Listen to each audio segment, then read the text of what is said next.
사막교부 요한이라는 분이신데 그분에 대해서 전해져보는 얘기입니다. 어느 날 그가 이집트의 스케티스 사막으로 한 스승을 찾아갔습니다. 스승은 그를 만나자 마른 막대기 하나를 땅에 깊이 박으면서 요한에게 열매가 맺힐 때까지 매일 물 한 병씩을 부으라고 그랬어요.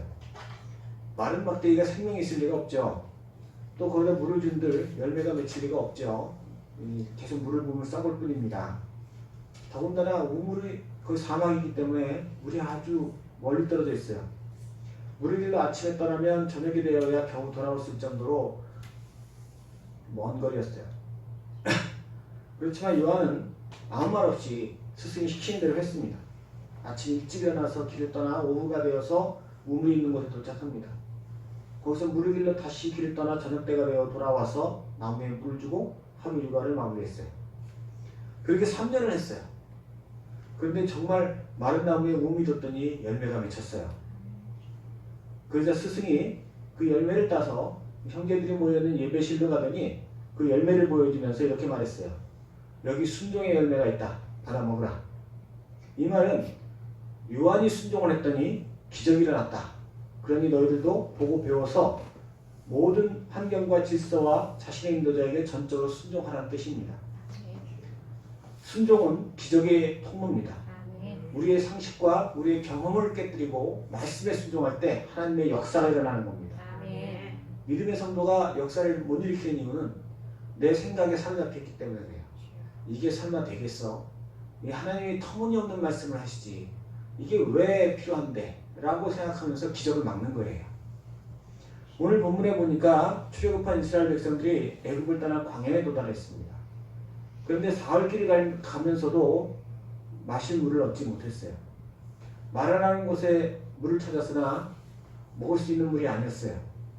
그러자 백성들 입에서 불평이 나옵니다. 그때 25절에 여호와께서 한 나무를 가르치시니 그가 물에 던지니 물이 달게 되었다고 했어요. 모세가 하나님의 명령에 순종해서 나뭇가지를 던지자 먹을 수 없는 물이 마실 수 있는 물로 바뀌는 기적이 일어나는 겁니다. 하나님께서 이스라엘 백성들에게 이런 일을 보게 하신 것은 눈에 보이는 현상에 좌우되지 말라는 거예요. 하나님께 순종하면 못 먹을 물도 마실 수 있게 된다는 거예요. 아멘. 하나님께 순종하면 아무 염려할 필요가 없다는 거예요. 더 나아가서 그들로 모세와 같이 순종의 사람들이 되어서 그를 통해 훨씬 그들보다 강력한 7부족이 장악하고 있는 가나안 땅에 들어가게 하시고 그들과 그들의 후손을 복되게 하시기 위해서 이런 기적을 보여주시는 겁니다. 그래서 25절 하반절에 보면 거기서 여호와께서 그들을 위하여 법도와 율례를 정하시고 그들을 시험하실세라고 했어요. 이스라엘 백성들이 당장은 모세처럼 순종할 수 없을 것을 아시기 때문에 그들에게 먼저 지키기 쉬운 것부터 안식일 기례와 같은 것부터 순종의 훈련을 시키기로 하신 것입니다. 이스라엘 백성들과 마찬가지로 우리는 다 이 순종의 여정을 걷는 사람들입니다.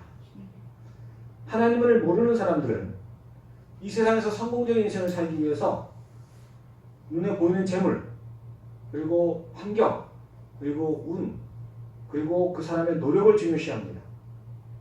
그러나 그런 것들은 절대로 그 꿈을 이루게 하는 도구가 아니에요.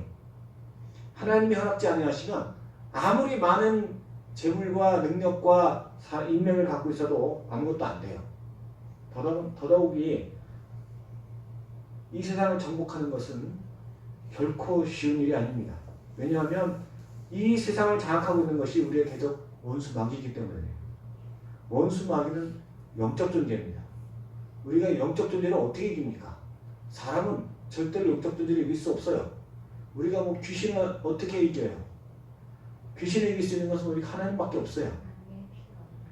사단이요, 첫사람 아담의 아내인 하와를 유혹해서 범죄하게 한 후에 아담에게 주신 그 권세를 가로챘어요. 그리고 그 이후로 사람의 노력으로는 절대로 하나님이 주시는 소망과 기쁨과 행복을 쉽게 누릴 수 없게 됐어요. 사단이 가르쳤기 때문에. 사단이 갖고 안 놔줘요. 그건 절대로 사람들에게 주질 않아요. 그러다 보니까 이제 사람들이 사단이 주는 대로 일시적인 쾌락에 취해서 범죄하면서 점점 더 하나님으로부터 멀어지게 된 거예요. 그런 세상을 회복시킬 수 있는 것은 오직 우리 믿음의 성도의 순종뿐입니다. 성도가 얼마나 순종하느냐에 따라서 얼마나 강력한 사단의 진을 무너뜨리고 더 많은 축복과 은총을 끌어내릴 수 있다는 거예요. 아브라함 한 사람이 순종했을 때 믿음의 자손이 생겼어요. 예수님께서 십자가를 지시고 순종하셨을 때 온 인류가 다 구원받게 되었어요. 또 예수님께서 공생애를 사시는 동안에 성령의 감동에 민감하게 순종하셨을 때 불치병자들이 낫고 귀신들이 내쫓겼습니다. 예수님뿐만이 아닙니다. 사도 바울, 사도 베드로, 또 오늘날 주의 나라를 위해 충성하는 많은 일꾼들이 그들의 순종을 통해서 하늘문을 열고 있어요. 바울 한 사람의 순종으로 인해서 세계 역사가 바뀌었습니다. 또 언더우드, 아펜젤러 이런 분들의 순종으로 인해서 이 나라가 구원을 받았어요. 아멘. 얼마나 이 나라가 정말 더럽고 추한 그런 영적으로 타락한 그 나라였는지 말도 못해요. 위생 환경도 형편없었고 굶주림과 전염병으로 인해서 사람들이 다 죽어가고 있었어요. 소망도 없었어요. 나라도 빼앗겼어요. 그런데 몇 사람들이 순종하니까 복음이 들어왔고 그들의 순종을 통해서 이 땅에 소망이 생긴 것입니다. 아멘. 이렇게 성도가 순종만 하면 얼마든지 놀라운 하나님의 역사가 일어나고 그 땅을 잡고 있는 악한 권세가 쫓겨나고 하나님의 축복이 회복되는 기적이 일어나는 것입니다. 아멘. 그래서 부모가 순종하는 가정의 자녀는 반드시 믿음의 자녀가 되게 돼 있어요. 아멘. 3대가 순종하는 가정은 그 후손이 반드시 복을 받습니다. 아멘. 왜냐하면 순종을 하면 그 후손부터 먼저 복을 받게 돼 있기 때문에 그래요. 주여. 최동명 목사님과 장희영 사모님의 간증을 지난번에 우리가 설교 전에 동영상을 봤어요. 최동명 목사님께서 대기업 임원이셨는데 잘 나가던 분이죠. 얼마나 월급도 많고 세상 누릴 게 많았겠어요. 그런데 주님이 부르셨을 때 순종하고 신앙을 하셨어요. 이분이 다 내려놓고. 그분의 아들은 미숙아로 태어나서 학교도 중퇴하고 집에서 게임만 하고 있었어요. 그런데 부부가 순종하고 주의 일에 충성하기 시작하자 갑자기 애가 나 공부할래. 누가 시키지도 않았어요. 근데 얘가 자기 자원에서 공부를 하기 시작하더니 검정고시를 보고 15살에 연세대 법대에 들어갔어요. 그리고 최연소 사법고시를 합격하는 그런 기적을 일으켰어요. 순종하지 않았다면 이 아이는 아마 사회 부적응자가 됐을 수도 있어요. 뭐 요즘에 그런 사람들 많아요. 나 젊은 사람인데 평생 그냥 게임만 하는 거야. 게임만 하고 컴퓨터만 보면서 나이가 50대가 되도록 60대가 되도록 70, 80 먹은 노부모한테 붙어서 그렇게 일생을 살아가는 그게 일본에 많은 그 수십만 명이 넘는데요. 그런 사람들이. 그 우리나라도 그렇게 많아지고 있대요. 그 숫자가 점점 많아지고 있대요. 이들 부부도 순종하지 않았으면 그 자녀가 그렇게 될 수 있어요. 이 악한 세력이 점점 더 강력해지면 더 많은 사람들이 여기 사로잡히는 거야. 악한 영에. 그걸 깨뜨리려면 우리가 정말 주님 앞에 십자가를 져야 돼요. 아멘. 순종의 십자가를 져야 그 견고한지를 깨뜨릴 수 있어요. 아멘. 어린 그 자녀들을 사로잡으려는 악한 영, 그들의 마음을 어리석게 만들고 세상 것에 취하게 만드는 것들을 무너뜨리기 위해서는 부모가 순종하고 나가야 돼요. 아멘.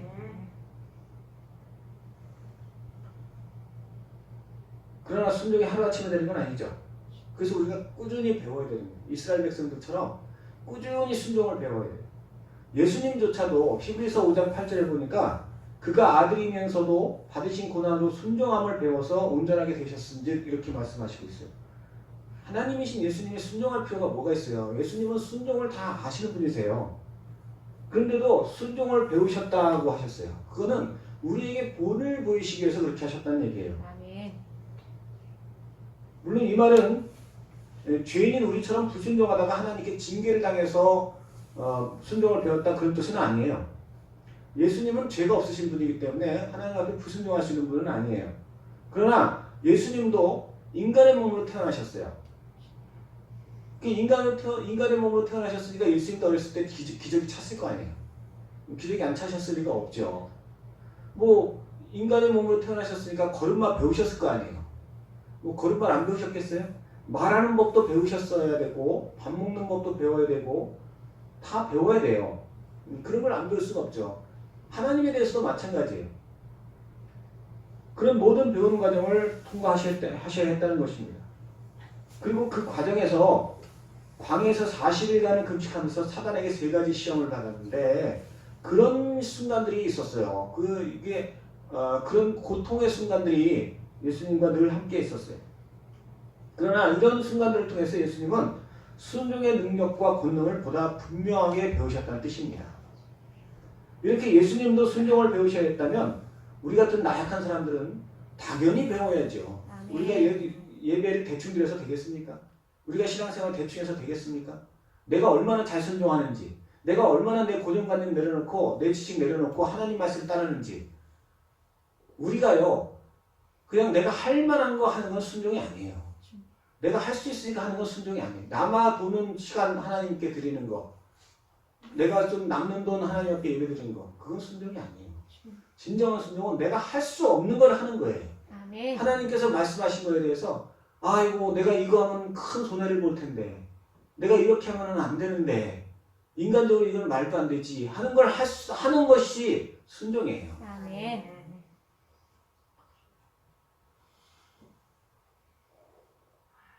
우리 안에 온갖 상처와 아집으로 인해서 순종이 참 어려울 때가 많습니다.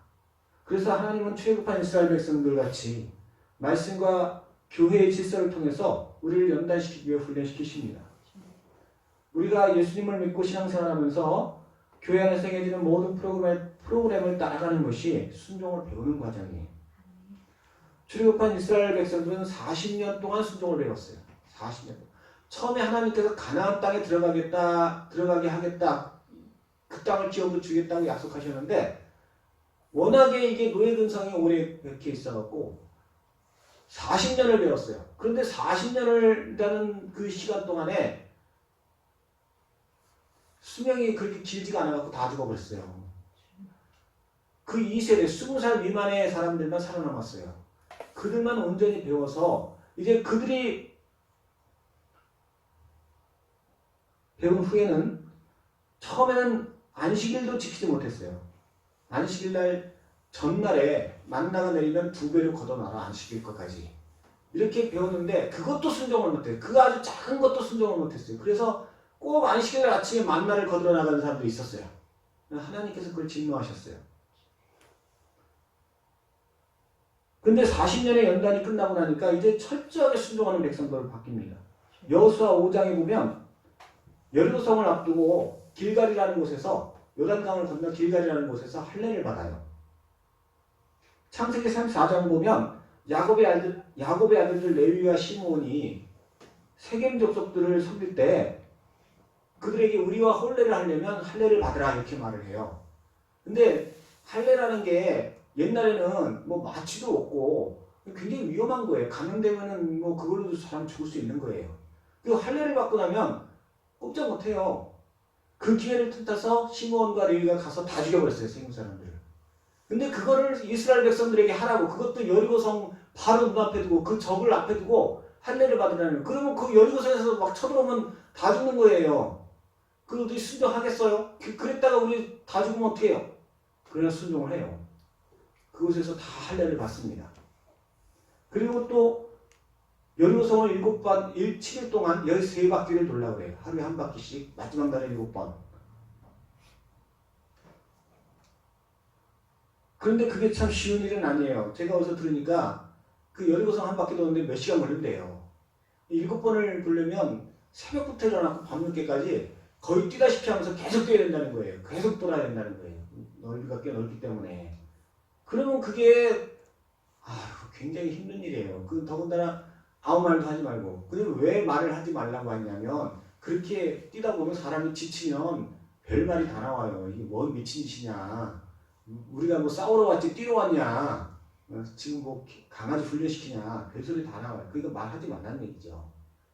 근데 그것도 순종을 해요. 참 바보 같잖아요. 그 뛴다고 해서 여리고성이 무너집니까? 그래도 무너졌어요. 아멘. 수천 년 동안을 난공불락이었던 그 여리고성이 열쇠 바퀴 도니까 무너졌어요. 아멘. 모든 것을 순종을 통해서 기적을 일으키는 자손이 된 겁니다. 만나 하나 거두는 것도 순종 못하던 그 사람들이 성을 무너뜨리고 가나안 7부족을 쳐부시고 그 땅을 차지해서 그 후손들에게 그 땅을 대대로 이어주는 그런 믿음의 자손이 된 겁니다. 그들이 무슨 뭐 땅을 차지하기 위해서 뭘 따로 하진 않았잖아요. 하나님이 그들을 차지하게 하신 거예요. 아멘. 우리도 순종할 때 하나님께서 견고한지를 무너뜨리고 복의 복을 받게 하실 줄로 믿습니다. 아멘. 우리의 후손을 형통하게 하시고 아멘. 하나님의 영광을 나타나게 하실 줄로 믿습니다. 아멘. 우리는 오직 순종을 배우는 사람입니다. 무슨 아멘. 돈 잘 버는 법, 무슨 뭐 세상 기술 이런 거 배우는 사람들이 아니에요. 우리가 잘하고 우리가 잘 순종해야 세상에 하나님의 복이 임하고 사단의 권세가 무너지고 하나님의 역사가 나타나는 것입니다. 아멘. 우리 모든 성도님께서 내 삶의 목표를 순종의 훈련으로 잡으시기 바랍니다. 주여. 내 순종의 과정을 하고 싶은 것만 하는 그 단계에서 할 수 없는 것을 하는 단계로 내 순종의 과정을 목사님의 말씀에 순종하는 것에서 이제는 민감하게 들려오는 하나님의 음성에 순종하는 단계로 그렇게 나아가시는 성도님들이 다 되시기 바랍니다. 아멘. 그래서 정말 나는 뭐 살면서 하나님의 기적을 못 체험했어. 순종을 안 하니까 체험이 안 되죠. 나는 하나님이 어떤 복을 주시는지 잘 모르겠어. 순종을 안 하면 아무것도 안 돼요. 날마다 간증할 수 있는 간증거리가 풍성한 예전에 처음 들었을 때의 간증이 아니라 바로 어제의 간증, 오늘의 간증을 할 수 있는 믿음의 백성들이 다 되시기를 예수님의 이름으로 간절히 축원합니다. 아멘.